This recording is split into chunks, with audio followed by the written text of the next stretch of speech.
What it do, y'all? It is Mufasa Uncaged, and I'm hitting y'all with another Is It Worth It game review. Now, as you can see, I'll be reviewing the game Assassin's Creed Shadows. This one's been out for some months now, and I know I may be a little late on the review, but I wanted to take my time. I put in hours and hours on this game. I wanted to make sure I got everything right. So I'm going to be talking about some details, gameplay, and giving you my thoughts on how this game is. And is it worth it? So without further ado, fuck the intro, let's get into the video. The story for Assassin's Creed Shadows is a tale of two stories that eventually comes together, and both characters have to help each other out. Our main assassin around this time is Naowei. Naowei's story begins with tragedy as she sees an army of samurai invade her home, along with seeing her father die right in front of her eyes. And of course, we get the story of vengeance and kill everyone that has something to do with it. When it comes to Yasuke's story, you see that he is with Portuguese. He meets with Lord Nobunaga and decides to bring him into his army. Yasuke goes through samurai training and proves himself enough to be Nobunaga's right-hand man. The moment when these two characters collide is when they realize that they have a common enemy and that their troubles run deeper. Along with the main story, Naowei and Yasuke have their own personal journeys that give you some backstory alongside with side missions that are exclusive to them. Now when it comes to the gameplay for Shadows, you have two playstyles. Naowei, of course, being the assassin or shinobi, and Yasuke being the samurai. This allows the players to experience different skills, weapons, and approaches to the mission. You can now prone on the ground to hide yourself in tall grass, shallow lakes, or even climb onto structures that can lead to a hidden path of entry. Hiding in the shadows can make it harder for enemies to see you. You can also get seasons in here, which means you have a weather cycle along with a changing environment. Free roaming around the map doesn't always feel empty. Of course, you'll have your synchronization points that you'll have to go to, but in between you have other things. You have shrines to visit, horseback archery, places to meditate, and work on your fighting stances. Now, why do these things matter? Because they give you something called a knowledge point that allows you to unlock more moves in your skill tree. There are random encounters in here that you could also benefit from. Helping someone on the side of the road can lead them to giving you information about the world or replenishing your scouting intel. You can also earn a wanted level.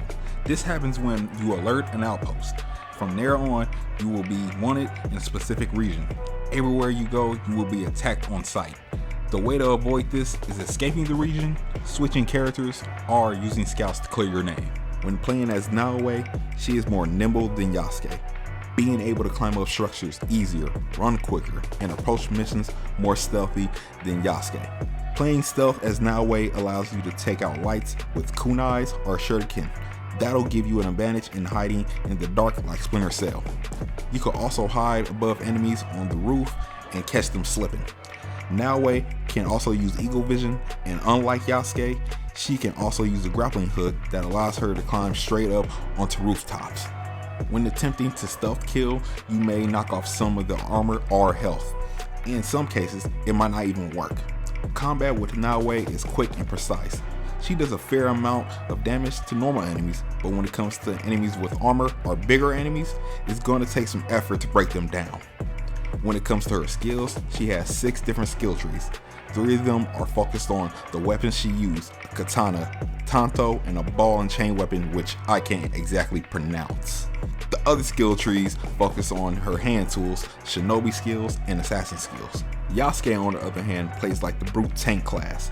He packs heavy damage and isn't really built for stealth, climbing, and doesn't have eagle vision or doing the leap of faith into the haystack.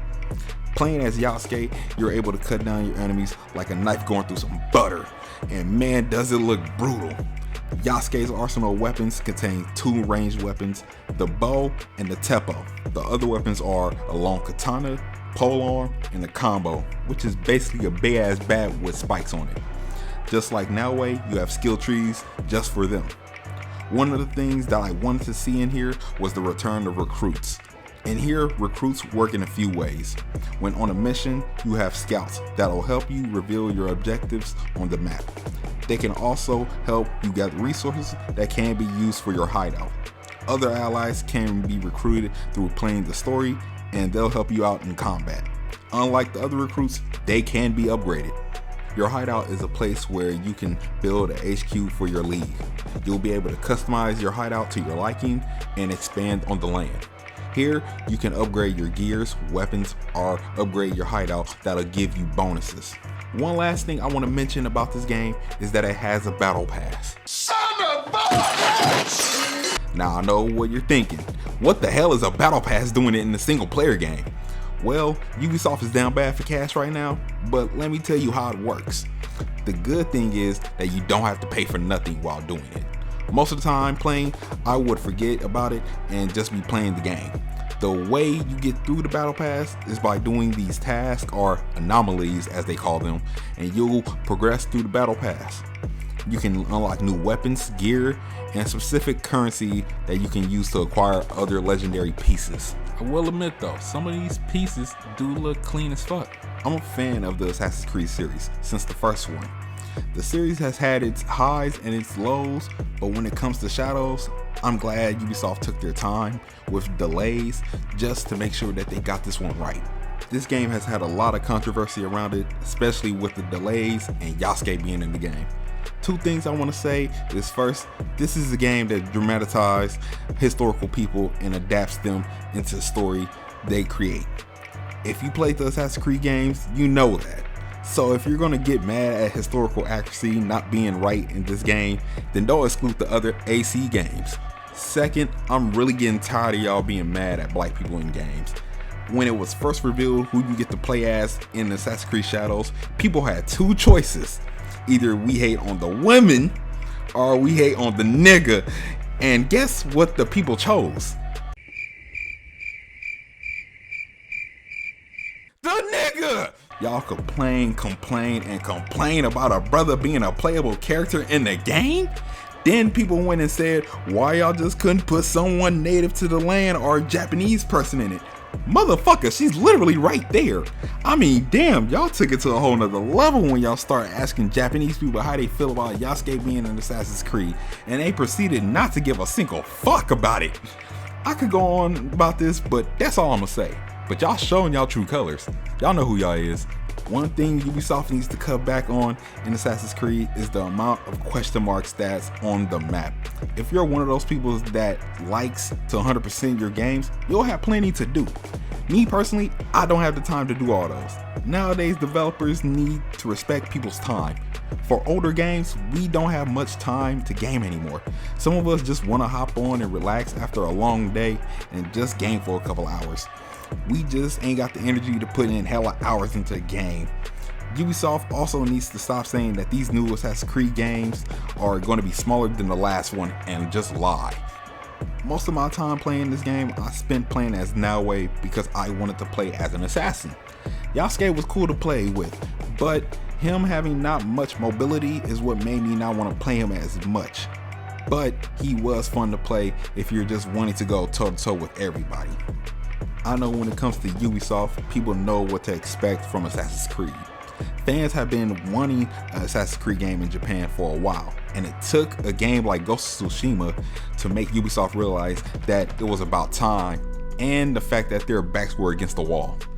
Another thing I almost forgot, it's not a Ubisoft game unless it has bugs. These are just a few bugs I ran into during my playthrough. They're probably been patched already by the time I drop this video, but I still gotta address it. Proceed.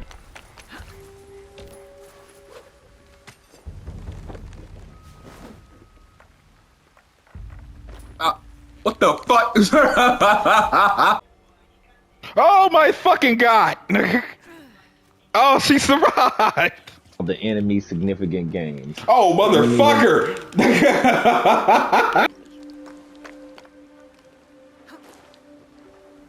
The fuck? What the fuck? Oh my god. To wrap this up though, I enjoyed the game. I haven't beaten it yet, but I'll take my time doing it. Ubisoft plans to drop more content in the future for this game, but I most likely will be playing something else at the time. Co-op is something that they said would come to the game later, but hopefully when it drops it's not too late and that it works. If you like open world games that give you a lot of fluff with their content, are a fan of the Assassin's Creed series, or you have nothing to play at the moment and you need something that'll hold you over, that'll keep you occupied to the next big drop, then give this one a chance. But if not, then you can catch this one on sale. Have you played Assassin's Creed Shadows yet? If you have, tell me your thoughts in the comments down below. If you made it this far, you're a real one, and I will appreciate it if you hit the like button and subscribe to the channel and hit that bell notification so you know when the next video drops. I will also appreciate it if you check out my channel and check out my other content. Also, check out my other content on my other social platforms. This has been another Is It Worth It game review from Mufasa Uncaged. It's time for me to dip out, and I'll holla at y'all in the next one. So, peace.